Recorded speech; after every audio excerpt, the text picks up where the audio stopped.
Hello बच्चों, चलिए आज स्टार्ट करेंगे हम लोग बेसिकली नॉमेनक्लेचर, टैक्सोनॉमी और उसके रूल्स के बारे में। और सबसे पहले हम लोगों का मेन इशू है आईसीबीएन के क्या क्या रूल्स हैं और टैक्सोनॉमी क्या है।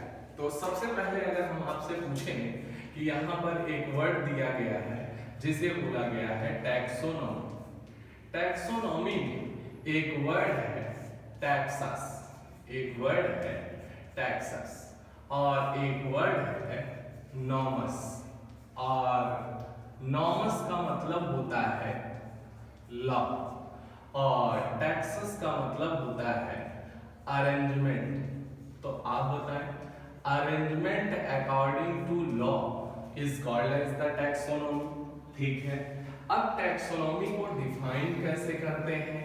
Principal and procedure, principle and procedure of classification, principle and procedure of classification ही कहलाता है टैक्सोनॉमी। ओके, अगले नंबर पे बात आई कि आखिरकार टैक्सोनॉमी के क्या बेसिक स्टेप्स हैं, कैसे हम लोग टैक्सोनॉमी में स्टेप्स को फॉलो करें। तो बेसिकली सबसे पहले इसका मेन इंपॉर्टेंस है identification of unknown organisms. Use है आइडेंटिफिकेशन ऑफ अननोन ऑर्गेनिज्म। और आइडेंटिफिकेशन ऑफ नोन नहीं, नोन को तो हम जानते ही हैं। अननोन ऑर्गेनिज्म को अगर पहचानना हो तो हम कैसे पहचानेंगे? उसके लिए टैक्सोनॉमी के बेसिकली जो स्टेप्स हैं उनमें पहला स्टेप्स आता है कैरेक्टराइजेशन। मतलब अगर आप किसी भी ऑर्गेनिज्म को नोटिस करते हैं सबसे पहली बार, जिसे आपने पहले कभी नहीं देखा है, तो आप सबसे पहले उसके कैरेक्टर्स को नोट करते हैं। जैसे अगर किसी एक पर्सन को आप देखते हैं, किसी एक एनिमल को देखते हैं, तो आप देखेंगे बड़े बड़े कान हैं, आंख है, बाल हैं, बॉडी बहुत बड़ी है। अदरवाइज जो भी कैरेक्टर्स होंगे आप उसे नोट डाउन करेंगे। तो सबसे पहला क्या करेंगे? Observation of characters. आइए दूसरे नंबर पे आप क्या करेंगे? यहाँ पे आइडेंटिफिकेशन। क्या करेंगे? आइडेंटिफिकेशन। आइडेंटिफिकेशन दूसरा स्टेप होगा। और तीसरे स्टेप पे हम लोग बात करेंगे नॉमेनक्लेचर की। किसकी? नॉमेनक्लेचर की। ओके, नॉमेनक्लेचर के बाद मतलब नाम हम उसका दे देंगे, पहले कैरेक्टर नोट करेंगे, फिर आइडेंटिफाई करेंगे, फिर नॉमेनक्लेचर कर देंगे और चौथे नंबर पे हम लोग आएंगे, उसको हम क्लासिफाई कर देंगे, मतलब क्लासिफिकेशन। तो बेसिकली टैक्सोनॉमी के ये चार स्टेप हैं, कैरेक्टराइजेशन, आइडेंटिफिकेशन, नॉमेनक्लेचर और क्लासिफिकेशन। अब हम बात कर रहे हैं कि आखिरकार हम उन ऑर्गेनिजम्स को ही बेसिकली टैक्सोनॉमी के थ्रू आइडेंटिफाई करेंगे जो अननोन है। तो पहले तो हमें पता होना चाहिए कि आखिरकार अर्थ पर present number and variety of species कितनी है। तो नंबर और वैरायटी ऑफ स्पीसीज कितनी है ये पता होना चाहिए। और नंबर और वैरायटी ऑफ स्पीसीज को ही मिला के हम लोग बोलते हैं बायोडायवर्सिटी, जो कि आज के समय में जो एनसीईआरटी का डाटा है वो कहता है कि 1.7 to 1.8 million, 1.7 to 1.8 million biodiversity का डाटा आप तक है। ये अर्थ पे बायोडायवर्सिटी। अब बात ये है कि अगर किसी ऑर्गेनिज्म का हमें नॉमेनक्लेचर करना हो तो उसके लिए हम किसे फॉलो करें? तो डायरेक्टली एक बात आती है कि यहाँ पे एक मोस्टली एक्सेप्टेड नॉमेनक्लेचर का सिस्टम है जिसे बोलते हैं binomial nomenclature system. Binomial nomenclature system. Okay, सबसे पहला आता है इसके लिए कि किसने दिया था इसको। तो दो चीजें हैं बेसिकली इसके बारे में कि बायोनोमियल नोमेनक्लेचर के लिए बोला जाता है कि किसने प्रपोज किया पहली बार, और किसने इसका उपयोग करके इसको डिस्क्राइब किया या इसका इस्तेमाल किया। तो जब भी आपसे पूछा जाएगा कि बायोनोमियल नोमेनक्लेचर फर्स्टली प्रपोज, तो किसने प्रपोज किया था? फर्स्टली प्रपोज्ड बाय, यहाँ पे बोलते हैं कैस्पर, यहाँ पे कैस्पर, या फिर कई बार बोल देते हैं गैस्पर बॉह्मिन, यहाँ पे बोला जाता है गैस्पर बॉह्मिन। बहुत कम लोगों को ये बात पता है, पहली बार सवाल आया हुआ है सीबीएसई में, तो फर्स्टली प्रपोज्ड बाय कैस्पर या गैस्पर बॉह्मिन। और दूसरे नंबर पे आते हैं कि दूसरा सवाल पूछा जाता है who is the founder of binomial nomenclature system, then that is called the Carolus Linnaeus. कौन से साइंटिस्ट होंगे? कैरोलस लीनियस साहब होंगे, ठीक है। अब इन्होंने इस नोमेनक्लेचर के थ्रू सबसे पहले अपना ही नाम कन्वर्ट किया, क्योंकि इनका पहले का जो नाम था बच्चों वो था कार्ल वॉन लिने। और कार्ल वॉन लिने में 3 शब्द आ रहे हैं, तो बायनोमियल को ये फॉलो नहीं कर रहे थे, क्योंकि बायनोमियल का मतलब ही है, बाई का मतलब 2, तो 2 का मतलब है कि किसी भी नाम में सिर्फ 2 वर्ड ही होने चाहिए। तो लिनियस साहब ने सबसे पहले इसे इसके फाउंडर रहे और कार्ल वॉन लिने नाम को उन्होंने कन्वर्ट किया कैरोलस लीनियस में। इसके बाद यहाँ पर बाइनोमियल नोमेनक्लेचर के कई सारे रूल्स बनाए गए कि उन रूल्स के हिसाब से ही आप हमेशा नोमेनक्लेचर करेंगे। और उन रूल्स को बोला गया कि भाई प्लांट्स के नेमिंग के लिए अलग है, जिसे बोला गया ICBN रूल्स, और अगर एनिमल्स की नेमिंग है तो उसके लिए अलग है ICZN रूल्स। और इनके फुल फॉर्म की अगर बात करें हम कि क्या बोला जाएगा, तो यहाँ पे हम बोलते हैं इंटरनेशनल, क्या बोलेंगे? International code of botanical nomenclature. तो आप जैसा जानते हैं कि यहाँ पे international code of botanical nomenclature लिखा है, तो ये इंपॉर्टेंट है। एनसीईआरटी में ऑफ की जगह फॉर भी लिखा है ZN में, तो इसलिए यहाँ पे ICZN का फुल फॉर्म सेम यही, international code of zoological nomenclature. तो ये दोनों फुल फॉर्म आपको बेसिकली ध्यान रखने हैं, एग्जाम में पूछे जाते हैं। International code of botanical nomenclature, international code of zoological nomenclature. आइए अब हम लोगों का जो टॉपिक है वो है ICBN के क्या क्या रूल्स हैं उसके बारे में हम लोग बात करेंगे। तो ICBN के जो रूल्स हैं उनमें बेसिकली 6 से 7 रूल ऐसे हैं जो बहुत ही प्रॉपर तरीके से जिनको हर बार फॉलो करना होता है। सबसे पहले अगर बात करें हम उसमें, तो ICBN के जो रूल्स हैं हम लोग पढ़ने जा रहे हैं। ICBN रूल्स क्या क्या है? सबसे पहला सवाल यहाँ पे ये है कि वो रूल क्या है। जब भी आप दुनिया के किसी भी ऑर्गेनिज्म का नाम देंगे तो आप इन रूल्स को फॉलो करेंगे और इनका ध्यान रखेंगे। तो सबसे पहला जो रूल है वो ये है कि हर नेम में, ईच नेम के अंदर केवल 2 ही शब्द हो सकते हैं, 2 वर्ड्स में होगा।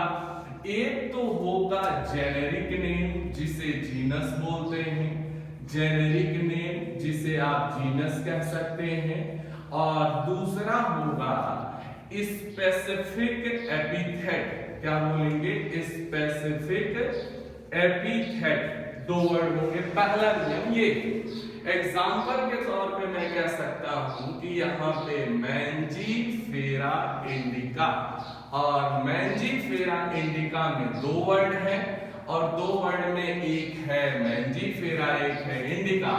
तो ये हो गया आपका जीनस और ये हो गया आपका स्पेसिफिक एपिथेट, पहला रूल। दूसरे रूल में कहा गया कि जो फर्स्ट लेटर है, first letter of genus, first letter जो जीनस का है वो हमेशा आप कैपिटल से लिखेंगे, और जो स्पीसीज का है उसे आप हमेशा स्मॉल से लिखेंगे। ये दूसरा नियम, ठीक है।